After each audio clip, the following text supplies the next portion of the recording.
Hey guys, I hope you're doing great today, and I can't wait to bring you the show. But before I do, I just want to make a quick request. If you're listening to the show and you're getting good value and you're enjoying the content and you feel that it's valuable, if you could just take a second and go and give me a rating and review in whatever platform you listen, whether it be Apple or Google or Spotify, whatever it is, just go and give me a rating and review. That would be very appreciated. All right, guys, let's dive in. I really empathize with people who are working a corporate job and just don't know where they're going to find the time to do this. Okay. But I don't have a lot of sympathy for it. And I certainly don't try to encourage that kind of thought. You're listening to the Just Start Real Estate Podcast.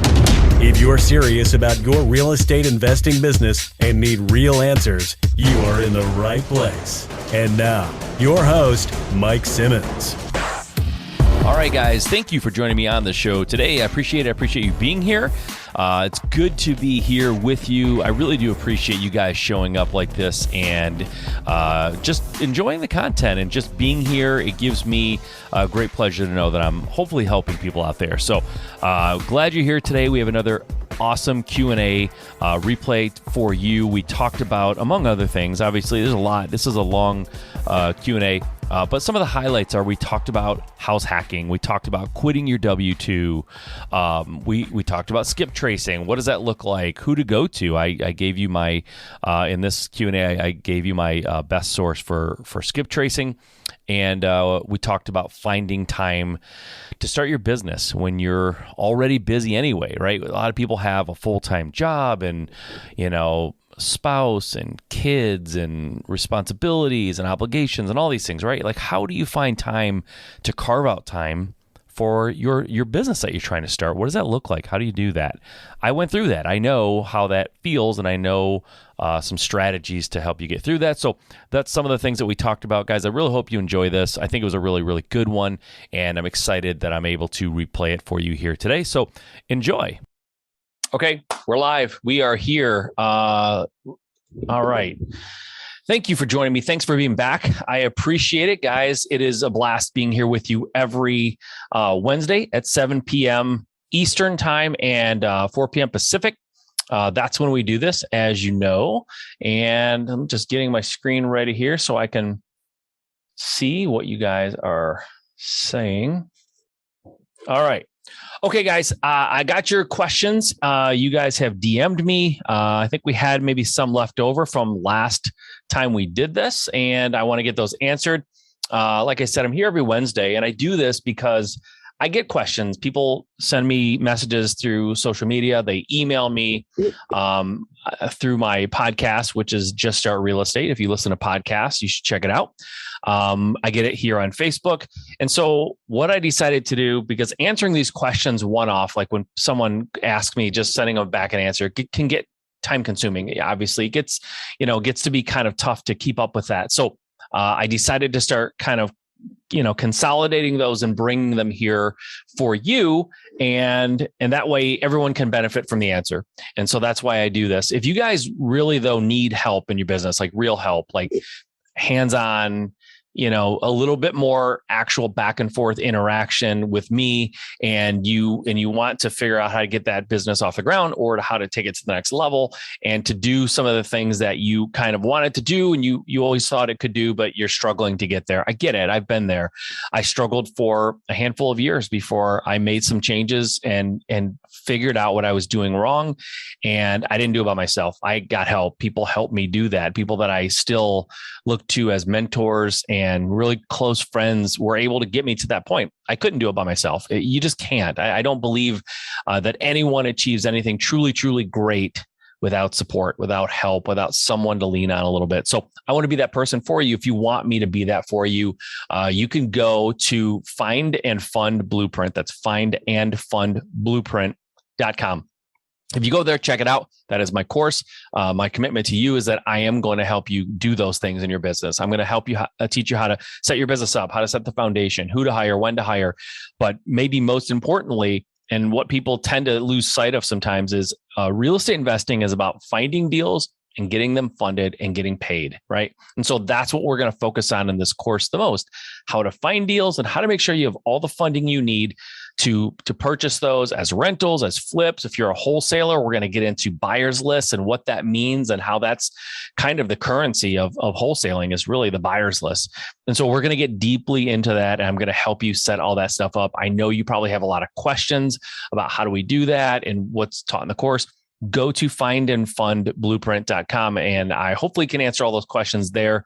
If not, you can reach out directly. But I really like to see you guys in the course because I know it's going to change so many lives, so many businesses, and I want yours to be one of those. So digging into tonight's questions, let's dive right into those. Let's see here. First one, my wife and I are looking to expand our portfolio and hopes to go full time with real estate investing. Cool. I have been working at the same W-2 job for 12 years, and his wife looks like a real estate agent.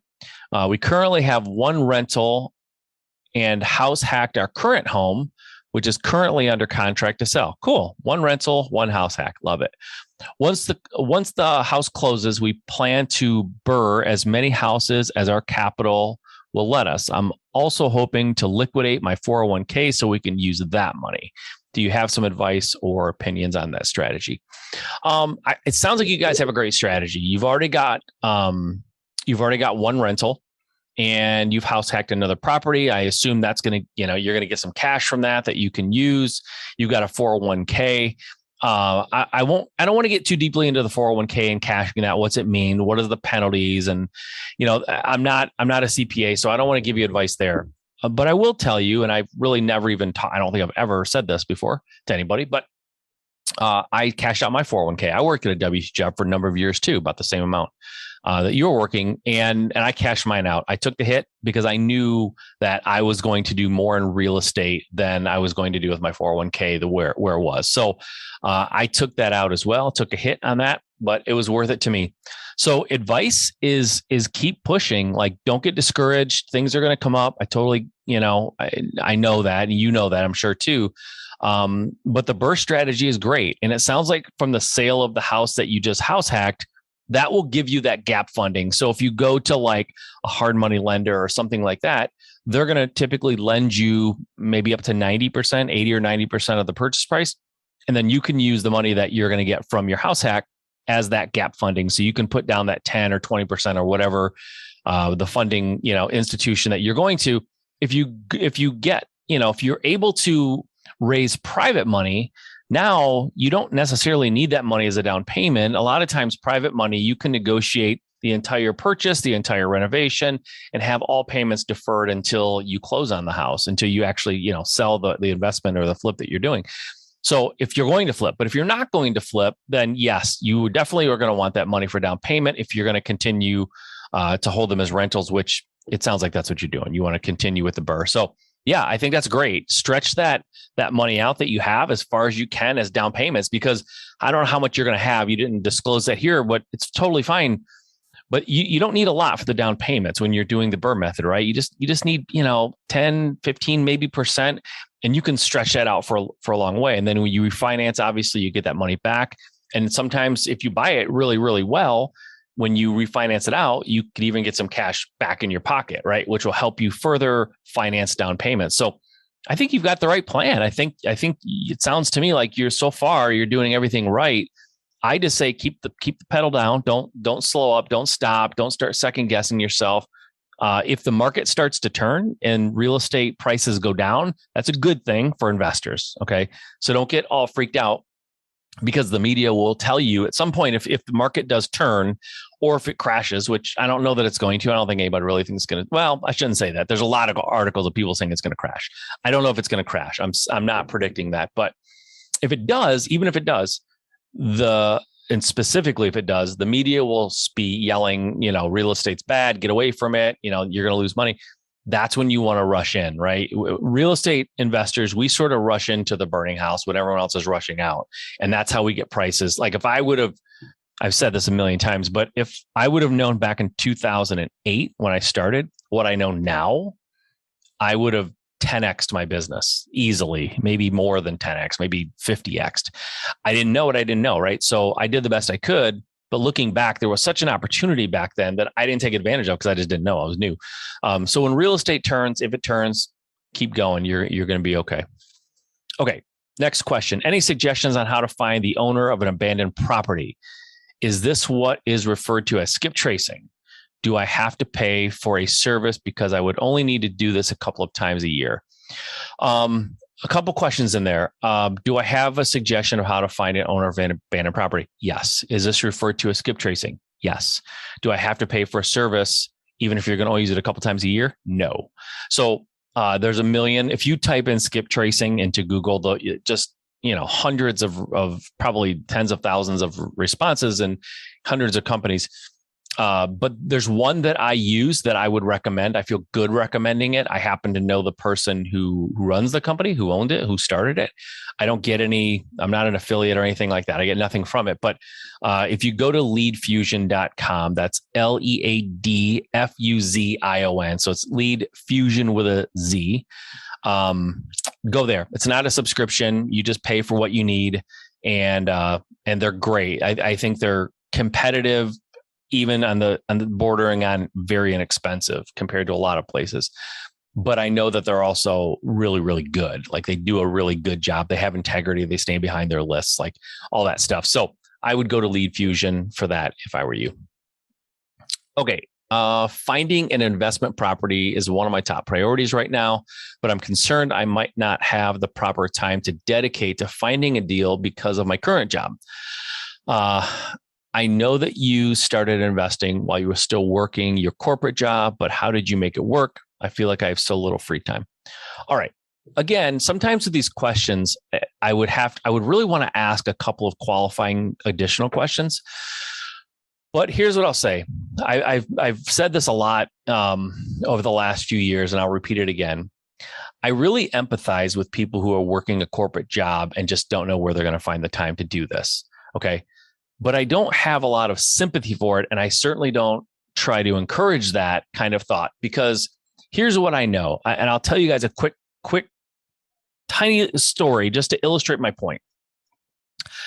I know a bunch of people named Bill, but I know two people specifically named Bill who wanted to get into real estate investing.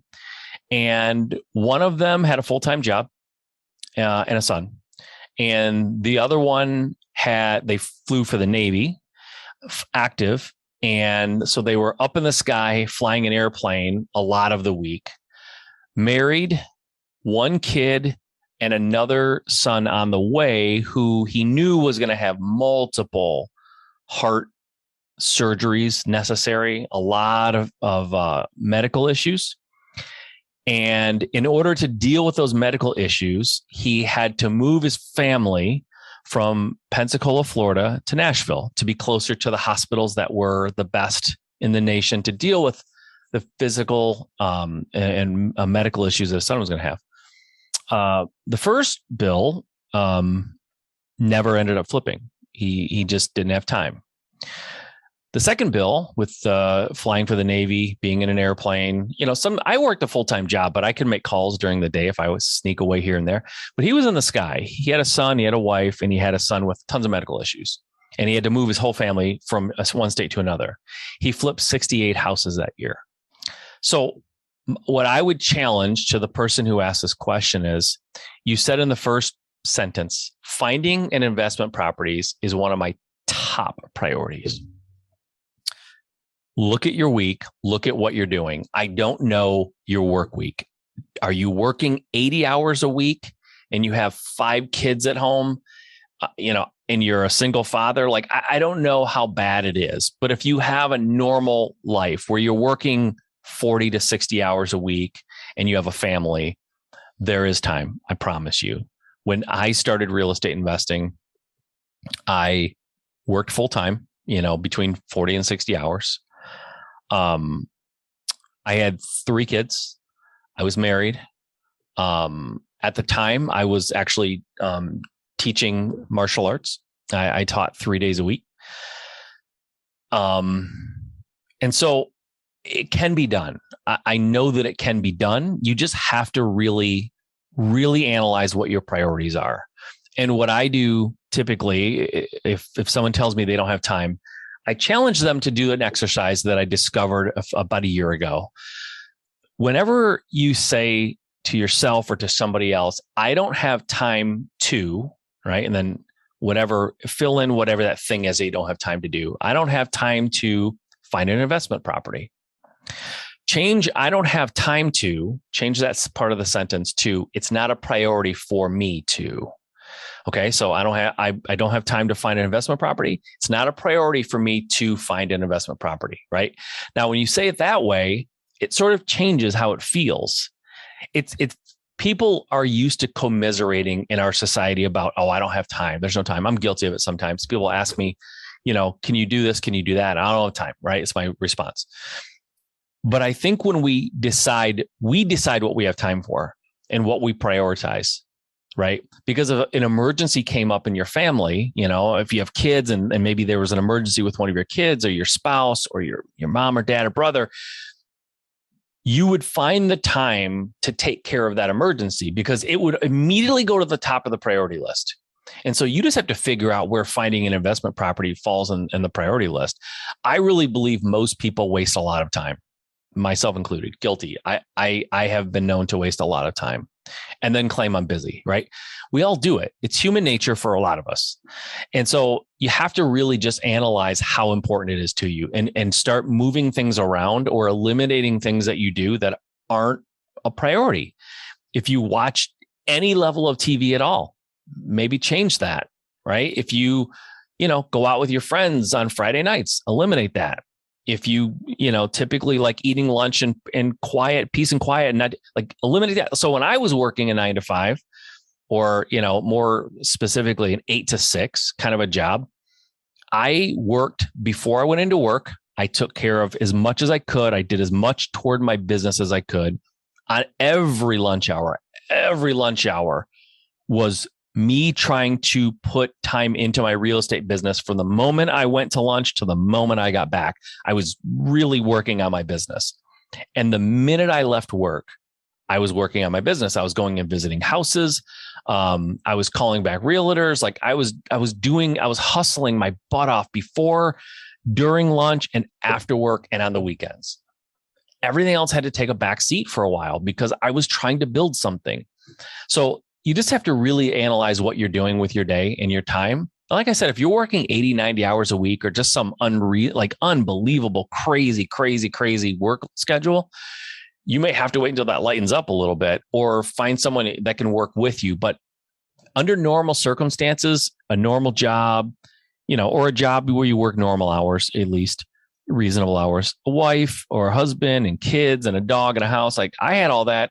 Everybody has all that and tons of people do it. So it can be done. You just have to really be honest with yourself and be very self-critical and self-aware about how important it is. Now, if you do all that analysis and you say, I still don't have time. Okay. You don't have time. So move on, do something else, figure out something that doesn't take time because this will take some of your time. It just does. So if it's important to you, you'll find time. And that may sound harsh. I'm telling you, I've heard too many people tell me they don't have time. And then when I kind of dig in a little bit, I find out they have time. They would rather not give up their social activities or their just free time or playing, Xbox or bowling night or whatever it is, right? Like they just don't want to give that stuff up. They don't want to give up their leisure and social activities. That's totally fine. You don't have to, unless you want to do something different with your life, and then you have to. Okay, next one. All right, this one came through the chat from Tommy Clifford. Hey, Tommy, what is your favorite thing to add to a flip that gives the biggest return on investment, i.e. kitchen remodel, bathroom remodel, backyard deck? Well, you hit two of them, kitchen and bath remodels. Those are huge. But those are obvious. I think hopefully that you have to do kitchen and bath remodels. Those are the ones that's the low hanging fruit. They're expensive. Those are some of the bigger expenses, but those are, I think, the ones that are like obvious and most people know. But some things that I like to do to flips that not everyone does. And it's really interesting because I think they have a disproportional impact on the saleability of your flip than a lot of other things like kitchen and bathroom. So kitchen and bathroom, you have to do those because they have huge impact and they cost a lot of money. But there's other things that can have a big impact psychologically that don't cost that much. So for example, on most houses, because I'm buying houses, typically if I'm flipping a house, it was built somewhere between 1940 and 1970, right? Somewhere in there. It's been repainted, dozens of times. It's had kids and animals and stuff chewing at the baseboards and kicking or whatever. So I replace all the baseboards and the toe molding or the shoe molding, whatever you want to call it, all around, right? Because it just makes it pop. I also replace 95 times out of 100 all the interior doors, all the hardware, even if they're in okay shape.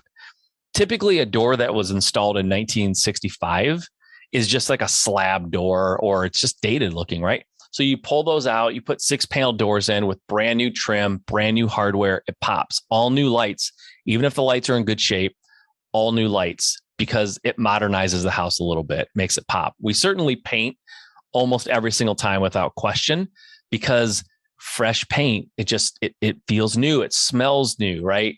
So everyone knows like paint, carpet, bathrooms and kitchens. I get that. But I'm talking about the little stuff, the outlet covers, change them. If the outlets have been painted over and they're like black or, whatever, brown or some other color that was the wall was painted and somebody just slopped over it, I replace the receptacles so that they're all white with white covers, clean. They pop away from that paint job you just did. Same thing with like the base molding. Like I said, all the hardware, handles on everything, doors and all the light fixtures, all that little stuff I change. It makes a big difference. It doesn't maybe make as big a difference as a new kitchen, but it makes a huge difference. You can go into a house that has brand new kitchen, brand new carpeting or flooring, whatever it is, brand new paint, brand new bathroom, brand new furnace, like everything is new. And then you have this molding that's, like got dents in it and it's chipped and, it's just, you can tell it's been painted 100 times over. Like it's a bummer. And so I replace all that kind of stuff. It's little, it doesn't cost a lot relative to everything else that you're doing in the house, but it makes a difference. It makes it look finished. That's the big thing. It makes it look totally finished. A new kitchen with old molding and old doors doesn't look finished. So replace that stuff. That's my opinion. All right. Next question.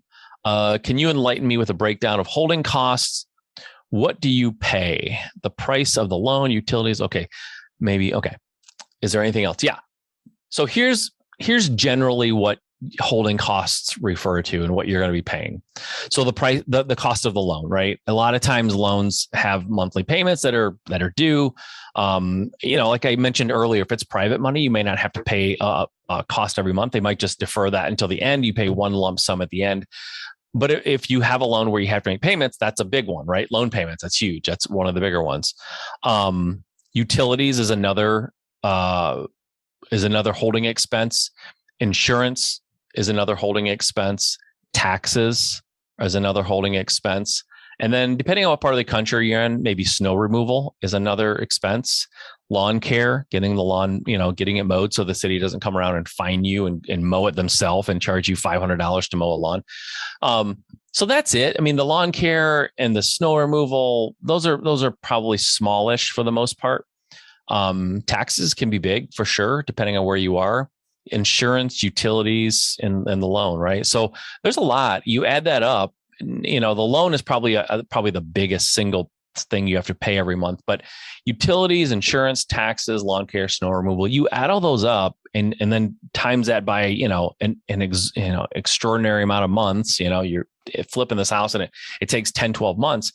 That adds up. That becomes a lot, right? So holding costs can kill you after a while. So but those are the holding costs that I typically see. There could be more, maybe a few more here and there that are maybe a little more specific to certain areas, but that's it could. HOA fees is another one I didn't put on there. HOA fees if you're in an area that has that. So, it adds up.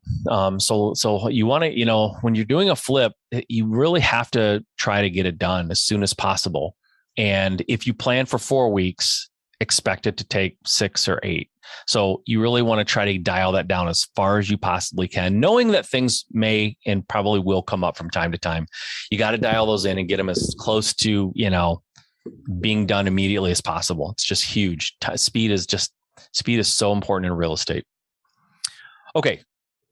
Next question. And it looks like the last one. This is going to be a short episode. So let's see what we got here. Unless somebody else in the chat has questions and we can answer that. But let's see. I live in an area that is declining and it doesn't have a lot of opportunities for investing. I'm considering longer distance investing, but don't know how to go about learning about new areas without being there. Should I take the time to go to some events and network, or work harder to find properties in my home area? I have a buy and hold property, but really want to scale things up pretty quickly. Okay. This is actually not, finding out about the area is probably a whole, it's a whole call in itself probably, but you can use sources like, there's a service called listsource.com. If you go there, you can find a lot of information about how many deals were done, how many houses were purchased and sold. You can go on a lot of times on the state websites and find out some of this information. If you're a realtor, you can find that information. But really, it sounds like you want to buy and hold properties. And I'll tell you, I'm not an affiliate for this company. I don't get anything from them. But if you're buy and hold and you want to buy outside of your market and you don't know anything about it, probably one of the easiest, most convenient ways to do it is to use a service called Roofstock. Roofstock, their hold model is it's a marketplace for rental properties, and they do all that legwork for you. They do all the research on the market, on the neighborhoods, crime. They do an inspection of the house. I believe they still have a rent guarantee, so I think they guarantee the rent in the first year or something. That might have changed. Don't quote me, but I know that was always a thing with them. They had a rent guarantee, so you had some assurances. So it's a great place to go and look at properties. You can see pictures. That it's been inspected by a third party, and it's a turnkey investment. So you can buy a property that's already rented. You know what the rents are. You can see that the lease, has got another year or however long it has on it. Like, they do all the work for you. So if you want to ramp up your buy and hold in another state, I strongly suggest you go and try Roofstock first before you start doing like all the legwork, all that yourself, and then trusting some realtor or some investor in a state that you've never been, to be honest with you, when they're getting a commission from selling to you, which I know Roofstock gets paid too when you buy properties, but still, I know that Roofstock is a legit company. I've used them to mostly sell properties, but I know what they put me through when I was selling properties with them, right? It wasn't super duper. I mean, it was easy enough, but it wasn't like nothing. They didn't take my word for anything. They went and did their due diligence and made sure that if there was work that had to be done to the property, that it was getting done, and that it was being done by licensed contractors, and that they had to see the receipts. Like, it's all so above board, and all that work's done for you. I would go check them out. I mean, like I said, I don't get anything from telling you to go check out Roofstock, but I know that they're a good service, so I want to definitely recommend them. And I'd go check them out. Now, the other question was, should I work harder to find something in my own state? I mean, if you know your area better than I know it, obviously, because you didn't mention it, but there's a good chance I wouldn't know it anyway. Yeah, keep looking around you. If that's where you want your properties, and there's good reasons to have them around you. You can go visit them easier. They're just closer, so that a lot of that stuff is convenient. But I would try Roofstock first. And then if the stuff in your area, if it's a declining area or it's just not great for whatever reason, like, that area better than me. So I say, go to Roofstock and try them first. That's what I would do. But you asked about going to events and networking. 100%. Like, whether you want to go out of state or not out of state, whether you want to fix and flip or buy and hold, definitely go to events and network. That's such a good idea anyway. But I would go to Roofstock to try to scale up that buy and hold out of state. That would be my opinion. Okay. Juan Michael says, ever deal with manufactured homes? So when you say manufactured homes, if you're still on, do you mean like trailer homes, or do you mean like pre-built homes that are built in a factory? They bring them out on trucks and assemble them on site. I'm thinking when you say manufactured home, I'm thinking that you mean trailer homes that you'd find like in a trailer park. Because sometimes people put those homes on private land, and sell them like a house. But I guess the answer to your question, regardless of which one you're talking about, and they're going to type it in here for me in a second, but regardless of which one you're talking about, I don't have a lot of experience, right? Trailer homes and manufactured homes, my understanding, and I'm in Michigan, right? But pre-built on foundation. Yeah. I've always heard that manufactured home, pre-built on a foundation. I've always heard that as long as they're on a foundation, they are the same as a stick-built house that's built on site. It's just because they're built off site, it doesn't make them less of a home, right? It doesn't change anything. In fact, honestly, I've heard people tell me who do deal with manufactured homes that a lot of times manufactured homes are actually better built. There's a lot more quality control that goes on in a factory where these things are like coming off an assembly line. If you can imagine people coming to your house and building a car for you in your garage, as opposed to it rolling off of the lines at Ford or Chrysler, where they have, quality controls and checks on top of checks and redundant, quality controls and all this stuff, and like a process that's repeatable, to be accurate, one out of a million defects or whatever. Like these pre-built homes that are built in a factory and then brought out, a lot of times they're, I've heard they're better quality than a stick-built home, but I don't think there's any difference. As long as they're on land and there's a foundation, then I think they're just like any other house. I would have no issues at all. Matter of fact, I would be willing to bet I have purchased manufactured homes that were on a foundation. I didn't even know it. So, yeah, more of a rehab. Okay. For a flip yeah, I think it's a good idea, man. I do. I have no problem with pre-built homes. I think, honestly, I think, like I said, they're built better sometimes. And like I also said, I know that I've probably purchased them and didn't even know it because they were on a foundation, and there's really no obvious signs that it's a manufactured home that I know of. They look exactly the same. So I see no problem with it personally. I mean, take it for what it's worth. I don't have a lot of experience with them that I know of, but I don't think there's any issue with manufactured homes. Now, trailer homes, totally different thing. That's not what you're asking about. So no, I would have no issues with it, man. I've never dealt with them, but yeah. Okay. My team just texted me. I do have one. It's a rental that I have that is a manufactured home. I bought it traditionally. You can get a traditional loan for it. It's great. It's in great shape. It looks great. So yeah, I have no qualms with it. I've done it. Right. So nope, I don't think there's any issue with it, man, at all. I don't see any issue at all, but take it for what it's worth. I don't have a lot of experience with them, although I do have one, as it turns out. It's always great when your team can tell you what you have and you don't even know yourself, because, you have a business that runs without you having to be involved in every little detail. So there you go. Proof of concept, right? You can build a business with a team that you don't have to babysit 24/7 and things get done.